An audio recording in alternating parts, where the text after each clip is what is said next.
جناب نبی کریم صلی اللہ علیہ وسلم کو جو معجزے عطا ہوئے ان میں سے ایک معجزہ اور سب سے بڑا معجزہ معراج کا واقعہ ہے، اور ہم سب ماشاءاللہ جانتے ہیں اور اس کو دہرانے کی ضرورت نہیں ہے، بس ویسے ہی یاد دہانی کے لیے۔ معراج اسے کہتے ہیں کہ ایک رات میں، رات کے ایک حصے میں جناب نبی کریم صلی اللہ علیہ وسلم کو اللہ مکہ سے، بیت اللہ سے لے کر بیت المقدس، یروشلم جسے آج کل کہا جاتا ہے، اور اگر آپ دیکھیں گے تو یہ سفر ہے، فضائی سفر 1200 کلومیٹر سے زیادہ ہے۔ تو ایک ہی رات میں جناب نبی کریم صلی اللہ علیہ وسلم بیت اللہ سے بیت المقدس تشریف لے گئے، اور صرف بیت المقدس نہیں، پھر بیت المقدس سے 7 آسمانوں پر تشریف لے گئے۔ اس کا ذکر بھی اللہ نے سورہ نجم میں فرمایا ہے۔ اہل سنت والجماعت ہم سب کا عقیدہ یہ ہے کہ جناب نبی کریم صلی اللہ علیہ وسلم کا یہ معجزہ ہے کہ آپ ایک ہی رات بیت اللہ سے بیت المقدس، اور پھر بیت المقدس سے 7 آسمان، اور پھر 7 آسمانوں سے آگے سدرۃ المنتہا سے آگے، اللہ ہی بہتر جانتا ہے کہاں تک تشریف لے گئے، اور اسی رات میں واپس تشریف لے آئے۔ اور یہ واقعہ آپ کے ساتھ جاگنے کی حالت میں جسم اور روح دونوں کے ساتھ پیش آیا۔ آپ جسمانی طور پر آسمانوں پر تشریف لے گئے، صرف روحانی طور پر نہیں۔ روحانی طور پر یہ ہوتا ہے کہ انسان سو رہا ہے اور وہ خواب دیکھتا ہے، یہ روحانی طور پر ہے۔ آپ کے ساتھ یہ واقعہ روحانی طور پر نہیں، جسمانی طور پر پیش آیا کہ آپ آسمانوں پر تشریف لے گئے اور پھر واپس تشریف لے آئے۔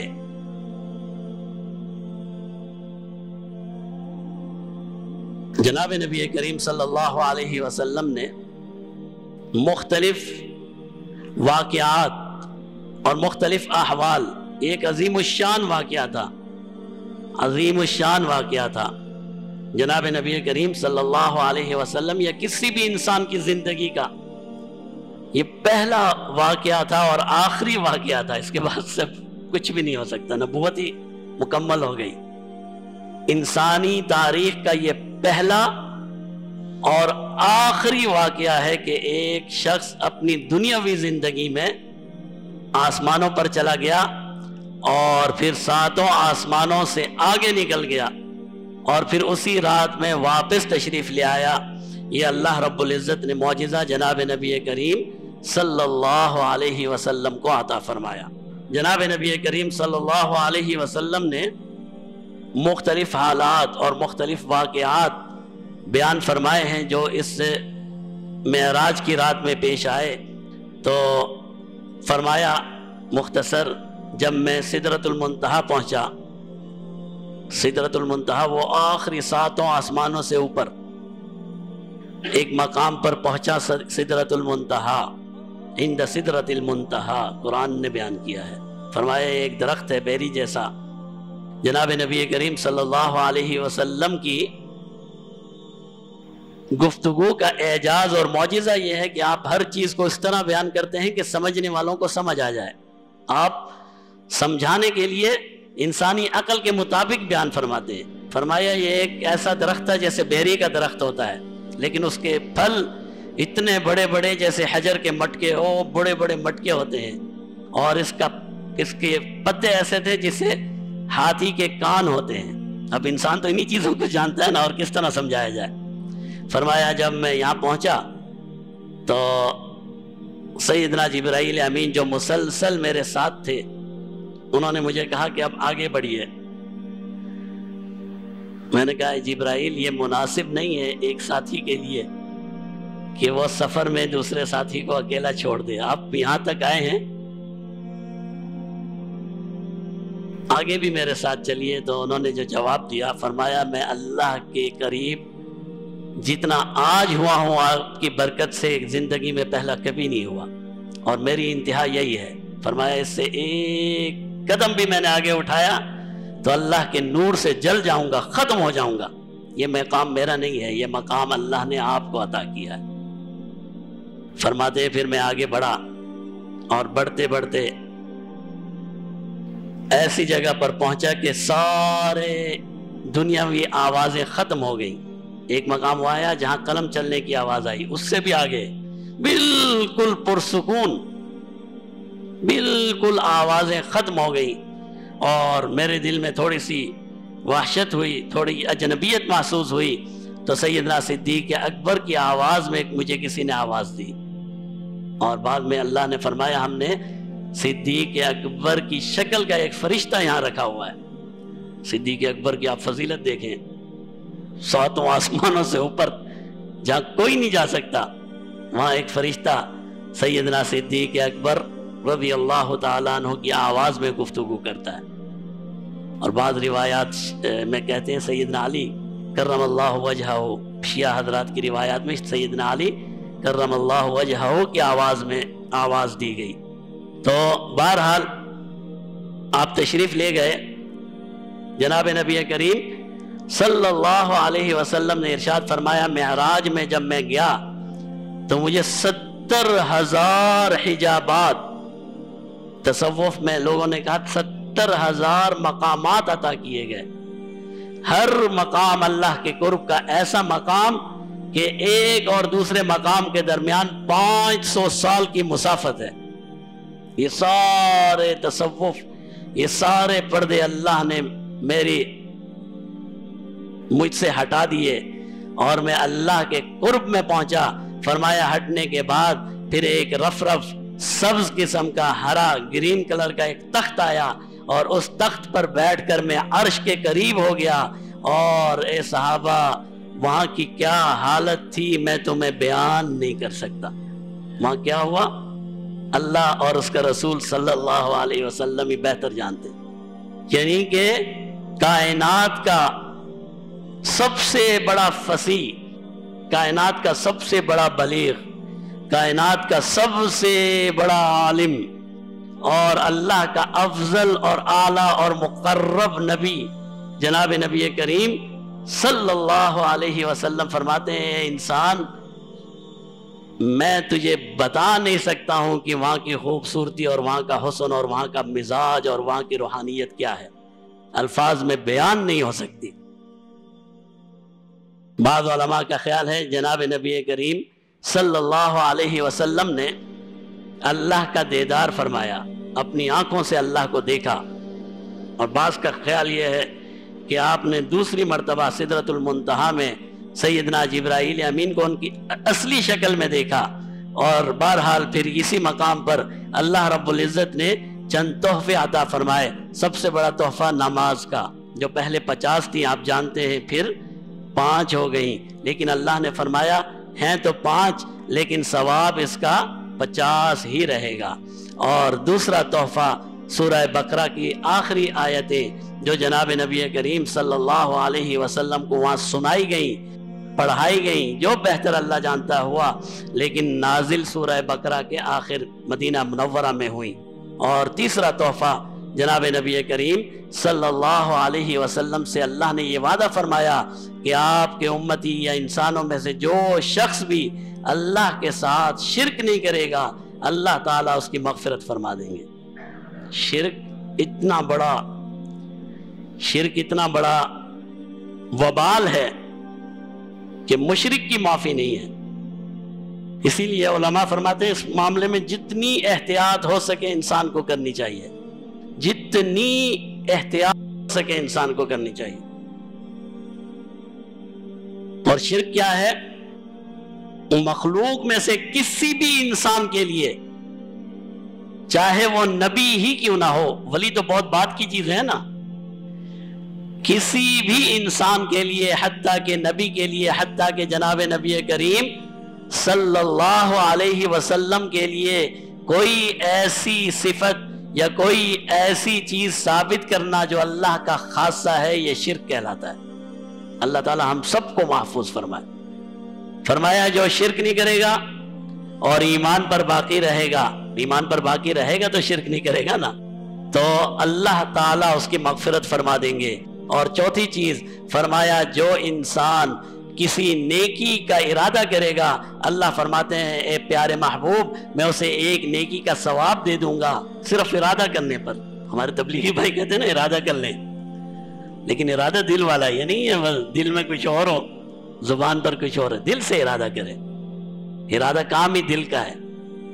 ارادہ کر لیں نیکی کرنے کا تو نیکی کا ثواب مل گیا، اور اگر اس نے ارادے پر عمل کر لیا تو 1 کے بدلے 10 نیکی عطا کروں گا۔ اگر آپ نے کہا میں 1 روپیہ صدقہ کروں گا، 1 روپیہ صدقہ کرنے کا ثواب مل گیا، پھر اللہ نے توفیق دیا آپ نے روپیہ دے بھی دیا، تو اب 10 روپے صدقہ کرنے کا ثواب مل گیا، 1 کے بدلے 10۔ اور فرمایا جو برائی کا ارادہ کرے گا اس کو کچھ گناہ نہیں ملے گا۔